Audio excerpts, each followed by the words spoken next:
Hey everybody, my name is Matt Flory, and we're going to get started in just a minute here um, with our presenter, Dr. Lisa Boardman. Pull up my... hello and welcome to today's presentation on colorectal cancer. Today's presentation is taking place on the Zoom platform, and you can find the Zoom privacy policy at zoom.us/privacy. This session will be recorded and may be posted to a publicly facing website. So if you do not wish your image recorded, please turn off the video option on your settings. Please note that the questions posed at the end of the session, if any, may be captured in the recording, and you can use the chat function to post questions during the presentation. Then I will make sure we ask them at the end, minimizing the chance that we'll capture participant voices in the recording, but also giving us a chance to consolidate similar questions. Please be aware that if you do speak, your voice may be recorded. If you speak, please do not share personal information of any patient or study participant. We hope you enjoy today's presentation, that you will complete our post-session survey to help us improve future presentations. With that, I'd like to introduce Dr. Boardman. Dr. Lisa Boardman is a professor of medicine at the Mayo College of Medicine and a consultant in the Division of Gastroenterology and Hepatology. Dr. Boardman has a focused interest in the field of GI malignancies and the genetic markers associated with hereditary conditions. Her expertise and areas of research interest includes young onset microsatellite stable colorectal cancer, telomere length and its association with colorectal cancer and pancreatic cancer, familial colorectal cancer, polyposis syndromes, the clinical relevance of defective DNA mismatch repair, and APC mutations. Next slides. Let's just let Dr. Boardman share her slides and begin her presentation then. Thank you.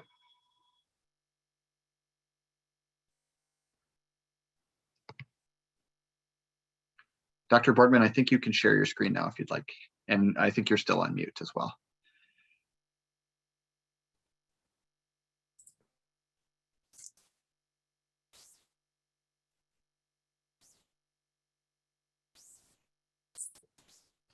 Sorry, just 1 second. Oh, you're great. We can see your screen. We just have the whole screen, not the individual slides. Is that better now? Yep, perfect. Go ahead. So I'm going to talk with you today about early onset colorectal cancer. And the format of the talk will be to look at the who, what, and where of the increase in this incidence of early onset colorectal cancer. Then we'll talk about screening for and recognizing early onset colorectal cancer, and then management of patients with this condition, and then the reasons that we think that the incidence is increasing. Early onset colorectal cancer is a real phenomenon, and it is in fact a global phenomenon. Currently, we know that it appears to be in higher incidence in these orange areas, which are typically areas that have a higher socioeconomic status. And it may be related to people who follow a westernized diet. I want to point out that these countries that are in green, they are in areas where you think of them being more of a westernized diet and higher socioeconomic status. But in these places, young onset colorectal cancer didn't increase, and they are areas where colorectal cancer screening has been implemented for years to start at age 40 or age 45. In the United States, not all of the is also affected, but it's not every state's affected, but it's not the same in every location. Besides being a global or national problem, this is actually a real disease that can affect us, and I'm sure has affected many of us personally on some level. In fact, the first person I met who had early onset colorectal cancer was a classmate of mine in medical school. I have subsequently met many people in different places, maybe out shopping or on an airplane, who have either had this condition or who know someone who has. In the United States alone, 15,000 adults were diagnosed with early onset colorectal cancer in 2018.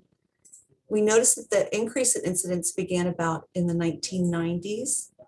And as I mentioned earlier, it's a global increase. It's the most common cause of cancer and cancer death in men under the age of 50.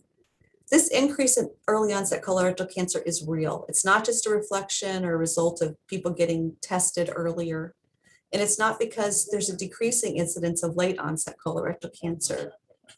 I think a way to think about this is that for adults who were 45 years old in 2016, they had the same incidence of colorectal cancer that would have been seen in people who were 50 years old in 1992. And that's before average risk colorectal cancer screening was done routinely. This affects people under the age of 50, and the majority of the people are in the age 40 to 49 category. And then in the decade below that, another significant proportion, but it does occur in people under the age of 30, as you can see here. Since 1994, colorectal cancer incidence has been increasing by nearly 2% every year. And I've highlighted in colon cancer people under 50 and then people over 50. And you can see this inflection point both within the colon and in rectal cancer. And in fact, this rise in rectal cancer has actually been at a faster rate than even a colon cancer, and had never really been seen before these levels in people under the age of 50. When we look at older people, we see that people over the age of 50, the incidence of both colon and rectal cancer is decreasing. And we also see similarly that for the ages 0 to 49, or people under 50, that the males tend to have, or more likely to have, young onset colorectal cancer, but in fact, that's true for all types of colorectal cancer, all ages of colorectal cancer. And they also have a worsening mortality associated with that.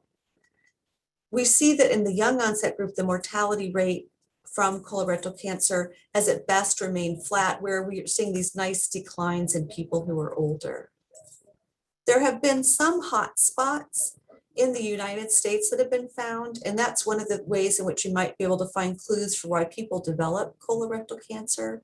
So when they studied it at a county level, there were hot spots in the Southeast, and they were in South to Central Appalachia.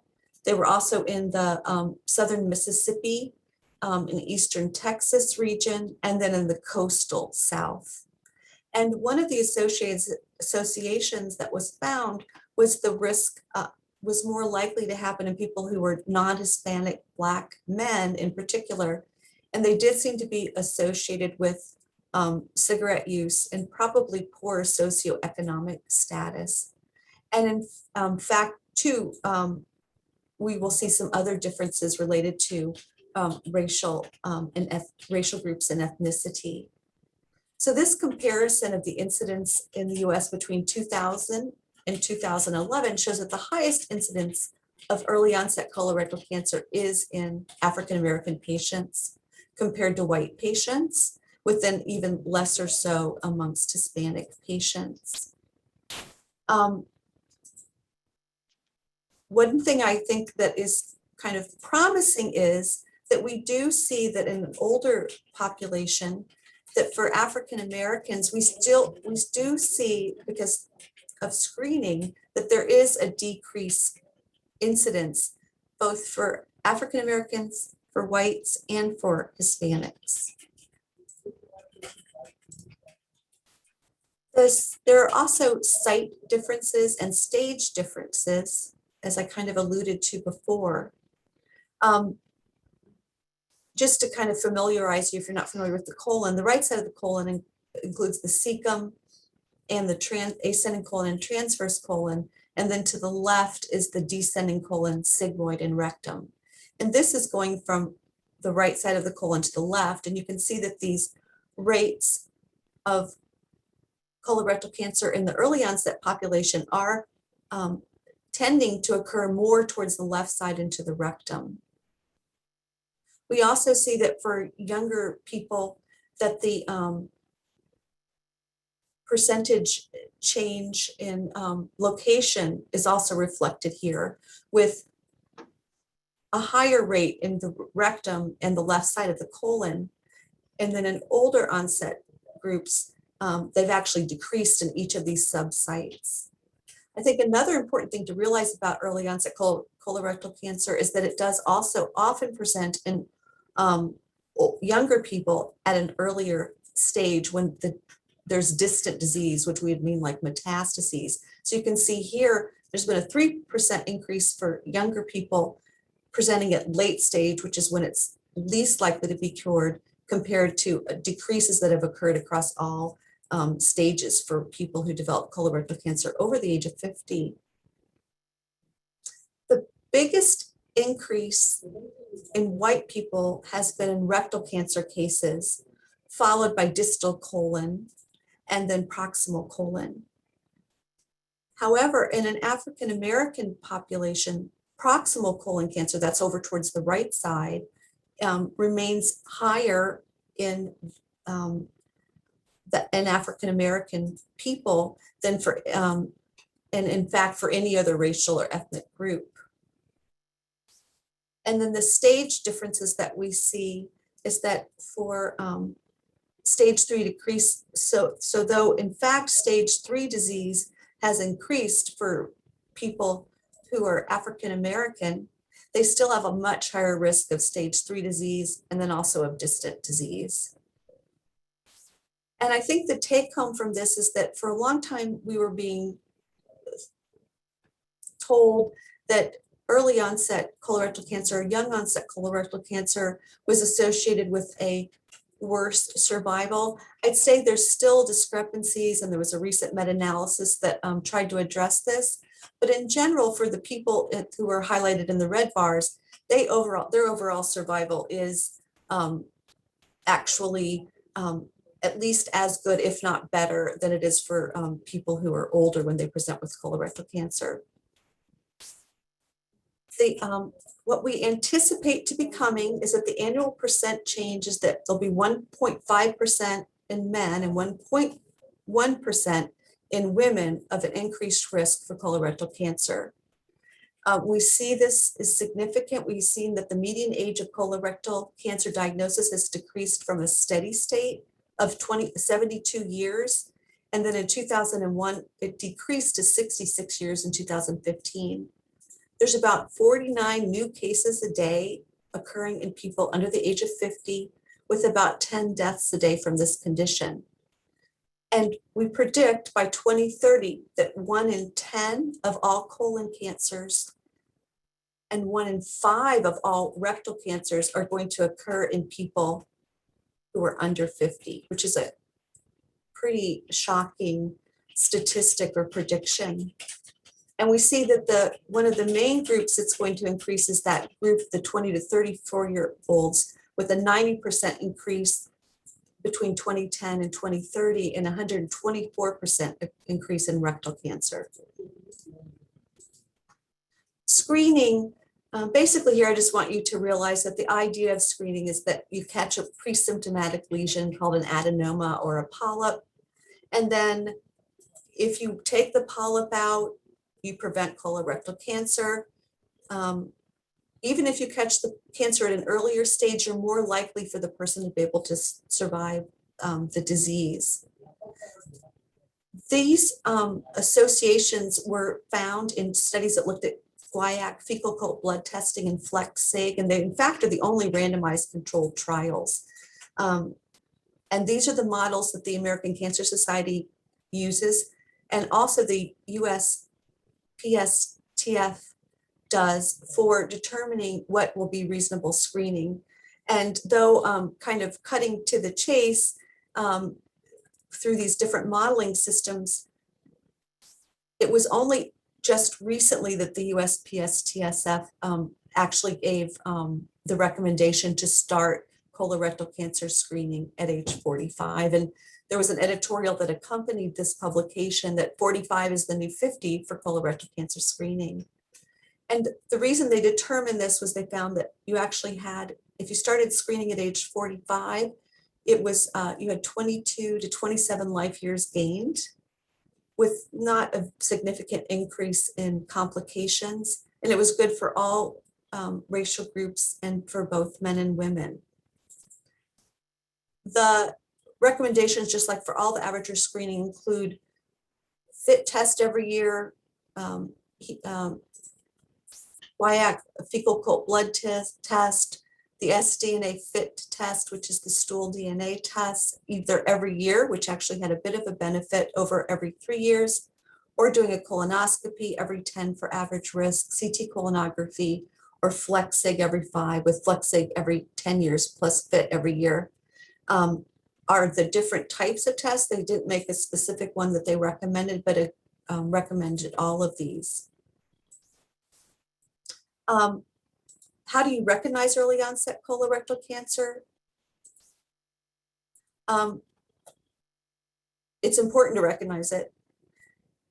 We are finding, as I mentioned before, that occurs at a later stage at the time of diagnosis, which is going to affect how people do. And it was found that the average time from symptoms to diagnosis for people under 50 is 271 days, compared with 29 days for people who are 50 and older. And that means when the person has actually started to develop symptoms. So I think being able to recognize the signs and symptoms is very important. We think that the signs and symptoms are often just not acknowledged either by the provider as being associated with colorectal cancer risk. They might be passed off as being something less sinister or disregarded in younger people, because unless you're aware that it does occur in younger people, you wouldn't even be putting that in the differential diagnosis. And so I think a really important point with this talk is that you are aware that you should include it in your differential diagnosis, so that we're not one of the people that's leading to someone having a delay in their diagnosis.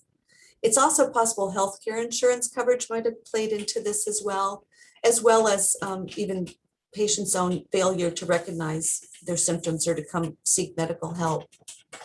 The symptoms that you don't want to ignore, and these are complicated in a sense, but you can sort of tease these out with some good clinical questions.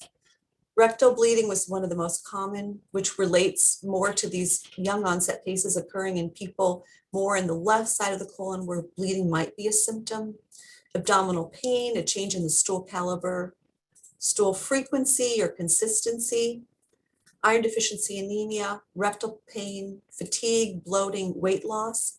And we do see that weight loss is a sign of people who presented with colorectal cancer at a younger age, that they would have experienced weight loss possibly in the past year or 2 years.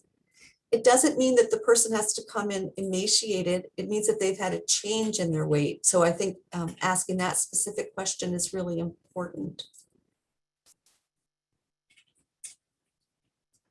People that you should also be being especially alert to are people who have a high risk history.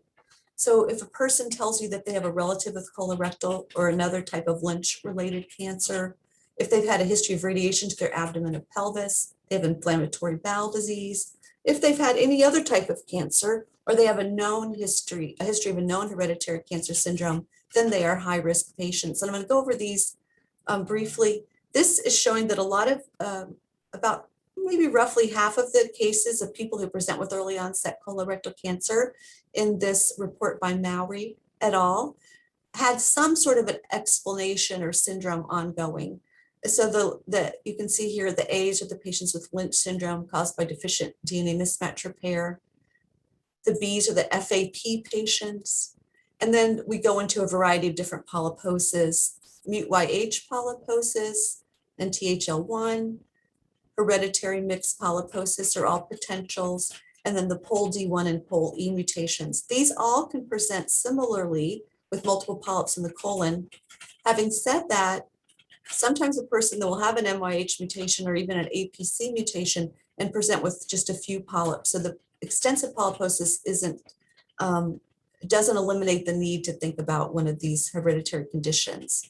There's Lee-Frommeni could contribute, Peutz-Jeghers syndrome with characteristic mucocutaneous hyperpigmentation, juvenile polyposis syndrome with an increased risk also of gastric cancer, P10 hematomatous syndrome, which we used to think of as like Cowden, and then familial colorectal cancer syndrome X, interestingly, was people who looked like they had Lynch syndrome by the family history, but they didn't have mutations in one of the DNA mismatch repair genes. They've actually been found to have an association with the BRCA2 mutation. And that I think is important to think about when you are counseling family members of from a BRCA family, that men also do need to have colon cancer screening. And then there's non-Lynch, but aggregate. So there's some sort of familial thing for which we're still trying to figure out if there's another hereditary cause. And there are many, many cases though, which we have just no explanation for whatsoever. I want to just quickly go over genetic testing. We used to do the one gene at a time, then we would do a cascade, or we would do the first gene. If APC gene was the mutation, then we'd look for MUT-YH and then go down a series of different tests. But now there is multi-gene testing that's available on panels.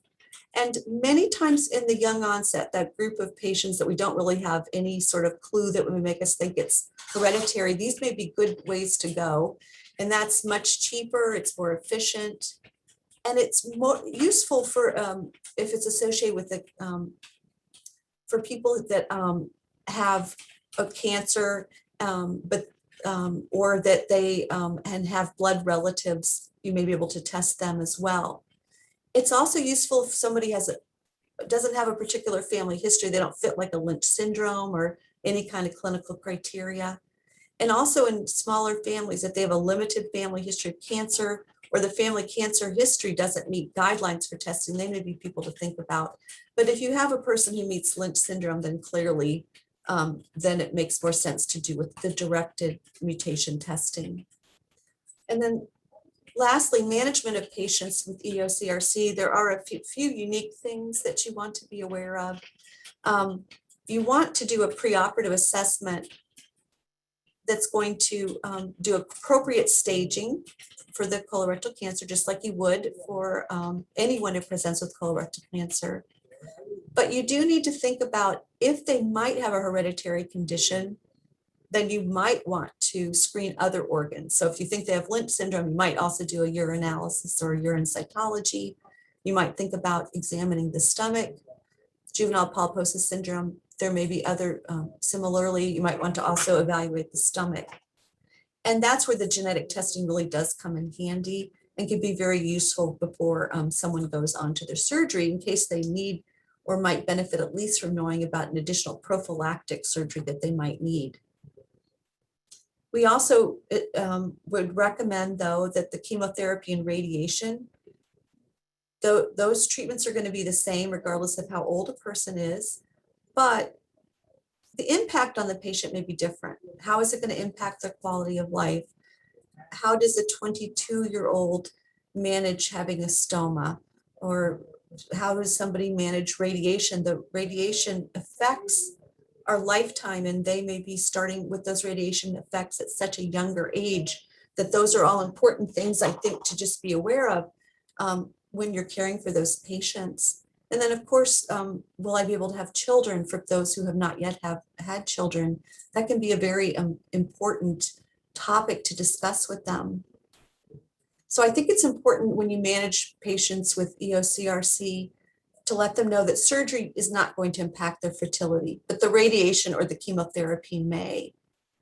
They may also want to consider doing fertility preservation, not only so that they can have children in the future, but also so that they might be able to do pre-implantation genetics, so that if a genetic cause is detected, that then they could choose to only implant a mutation-free embryo.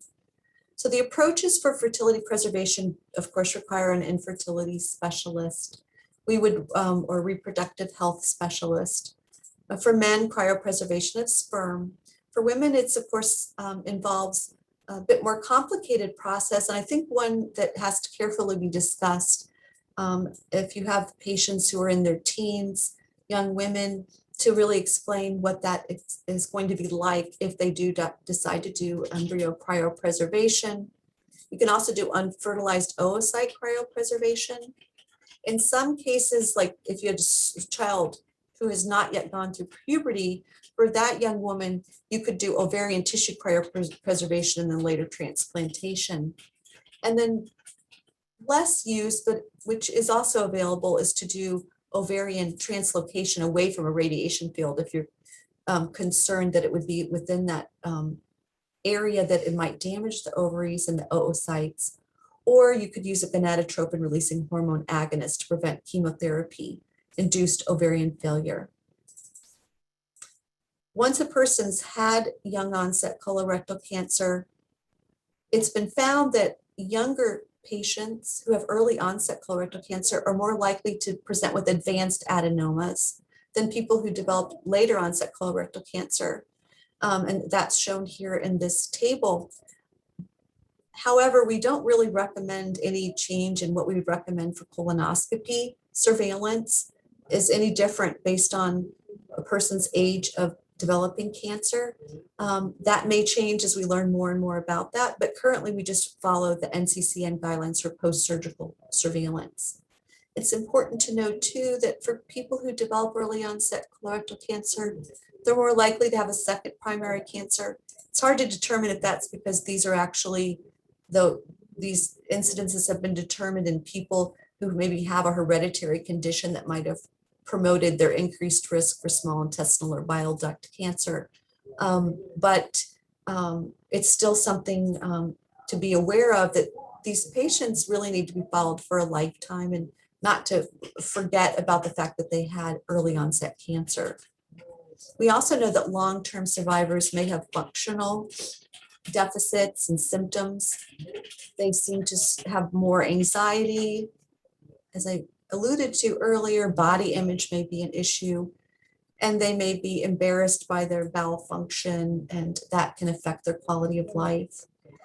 These patients may warrant long-term support, and I think it's important at the very beginning of care to talk with people, both with the patient and with their families, that if at anywhere along the way now, or when you're going through treatment or surgical recuperation or in the years to come, you need help, that's not a weakness, that is something that there are support groups for, there's psychotherapy counseling, and there's medications that can help them through these challenges. What are the reasons for the increasing incidence of EOCRC? Well, it's kind of interesting to look at it from the standpoint of the patient who had it. So in this study, they asked people, and it was people under the age of 40, why do you think you got your early onset colorectal cancer? And the three most likely answers were, I inherited it, it's something I did, or it was just chance. So if you think you inherited it or it was just chance, then it's not something that you had control over. But if you attribute it to lifestyle, then it is something you had control over. And they found that people who had early onset colorectal cancer, if they felt that they got the early onset colorectal cancer because it was out of their control, like it was hereditary, then they actually did better. They had less anxiety than if somebody felt like it was something that they did to cause their illness. And so to me, the take home was, you can discuss the causes for EOCRC are unknown, except for some hereditary conditions. But I think it's really important with any patient, and maybe even more so for younger patients, to let them know that we don't attribute it. It's not their responsibility. It's not anything that they did. Because I think they need to have that reassurance so that they do better with healing. They've looked at these tumors from different clinical and molecular features and found that early onset colorectal cancer is more likely to be MSI high. It's more likely that people will present with synchronous metastatic disease, or, as I've mentioned multiple times, in the distal colon or rectum. They're less likely to have BRAF V600E mutations, so more likely to have hereditary reasons for their microsatellite instability. And there were certain of the consensus molecular subtypes that were more common. Again, getting back to that MSI high and just the traditional sort of a sequence of genetic events, but less likely to have these other subtypes. We know that people who develop early onset colorectal cancer related to IBD do have some things that distinguish them from from older patients who develop inflammatory bowel disease. They're more likely to have mucinous or signet ring cell histology, which is a bad sign. That's when there's mucin and so much mucin being produced in the nucleus that actually pushes the nucleus to the side of the cell, and it looks like a signet ring. That's where that name comes from. Those are very poorly differentiated, and we see signet ring cell in also not only colorectal cancer but also in gastric cancer. In people who have early onset colorectal cancer, they also, just like the early onset colorectal cancer related to IBD, are less likely to have APC mutations, which is what we would consider FAP patients, familial adenomatous polyposis patients, the cause for their disease.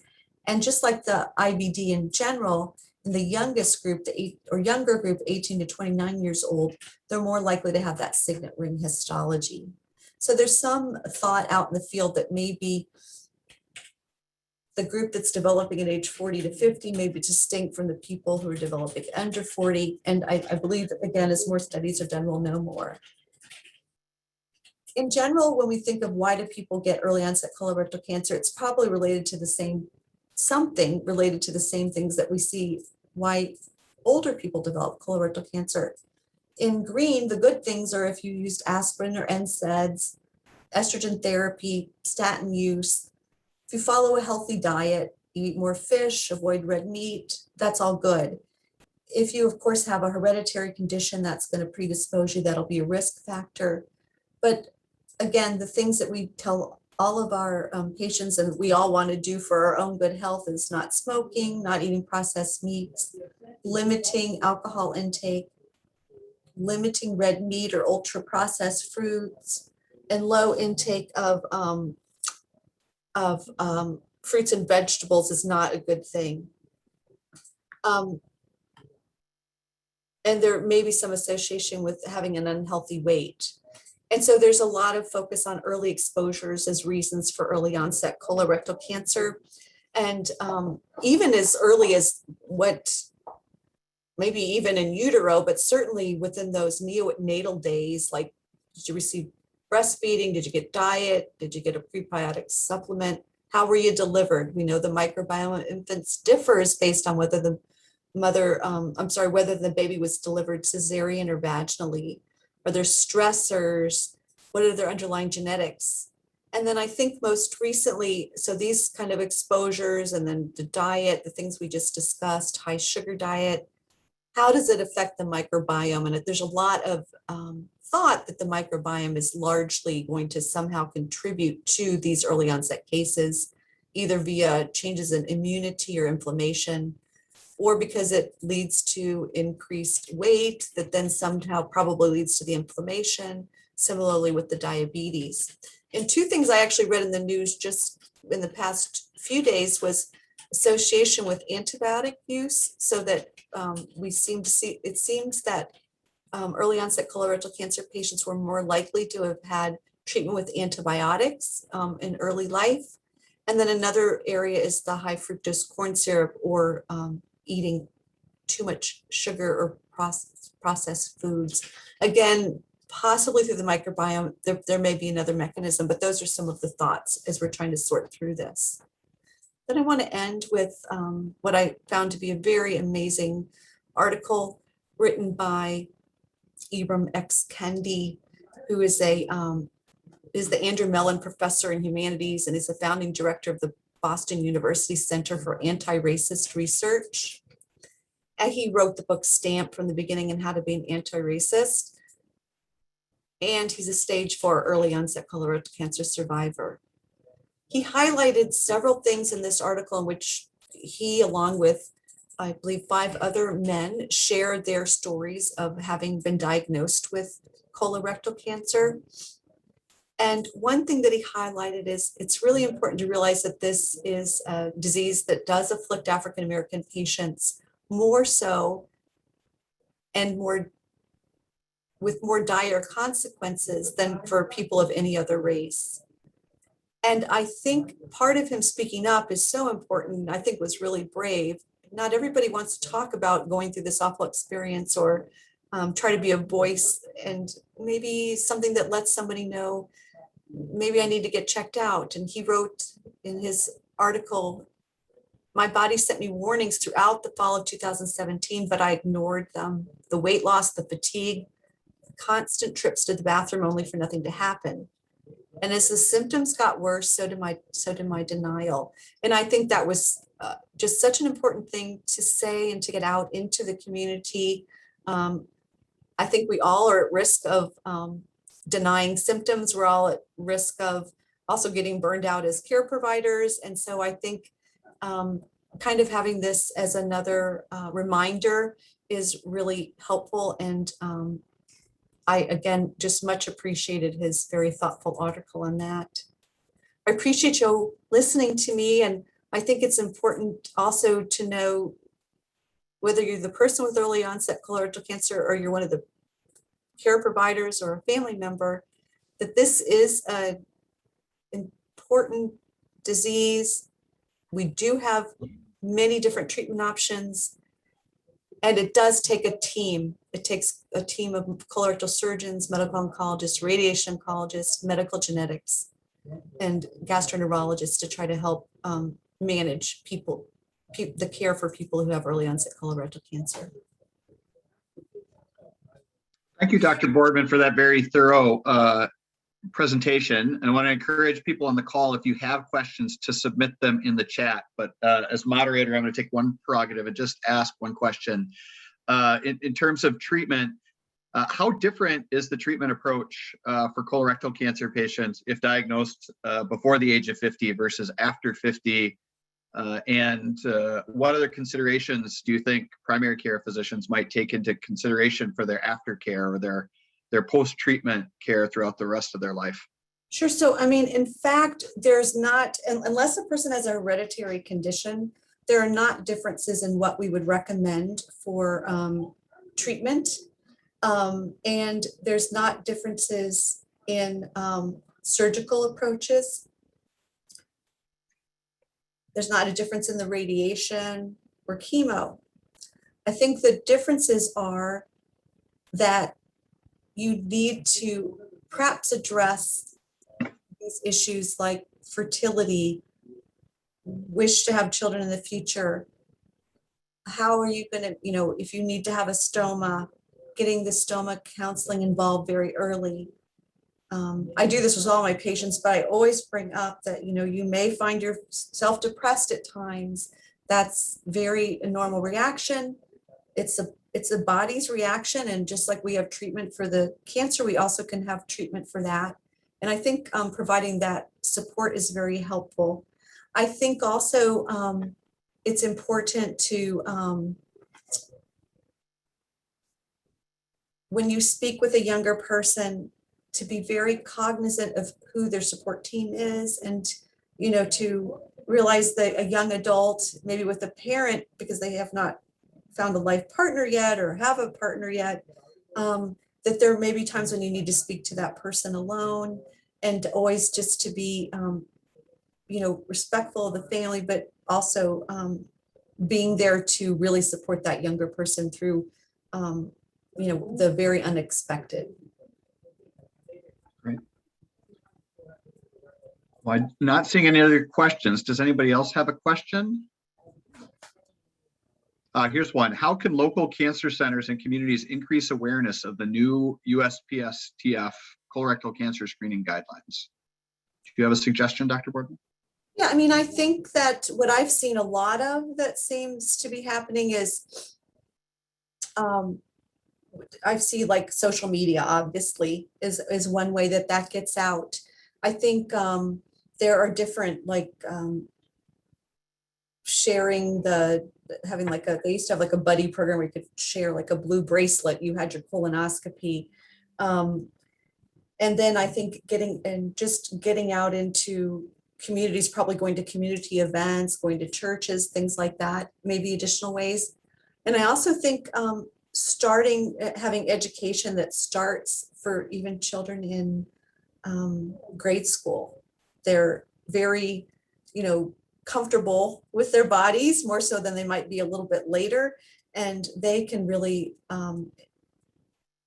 encourage family members that might not be comfortable talking about that kind of part of their body as much. And I've seen that that's been helpful too.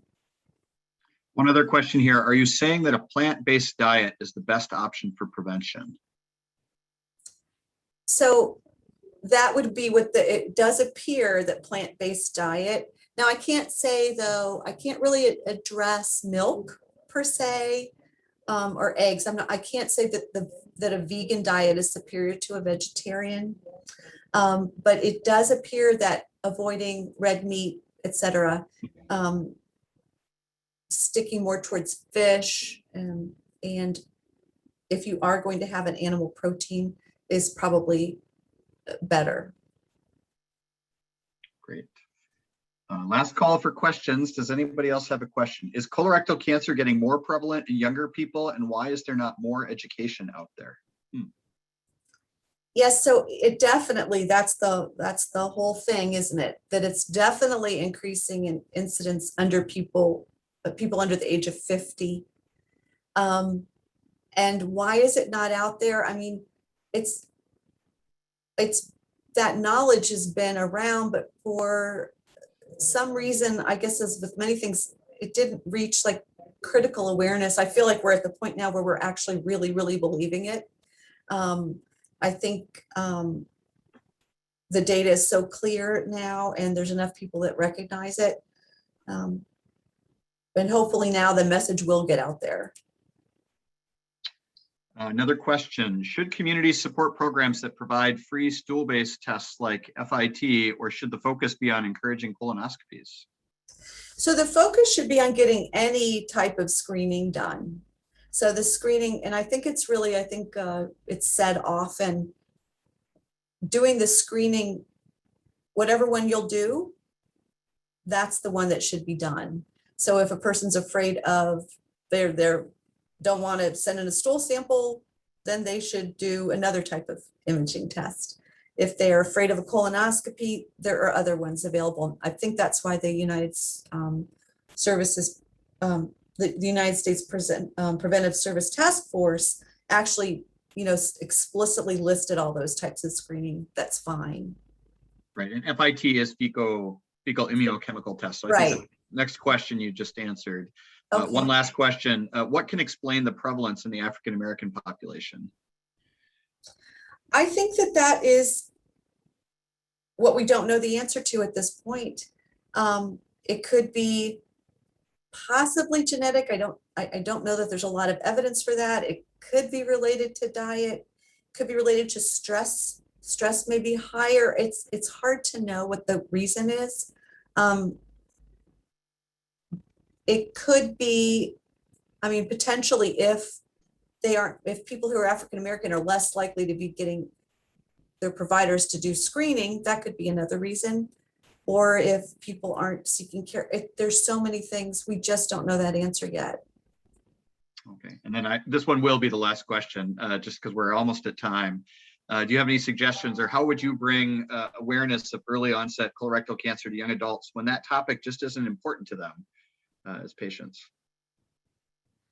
That's a really interesting question. I think some of the things that are, I think as part of your healthcare when a person does go on for whatever visit. So it may be for young women, it may be going to their gynecologist to have that discussion. I think the use of social media platforms can also help with that discussion. I think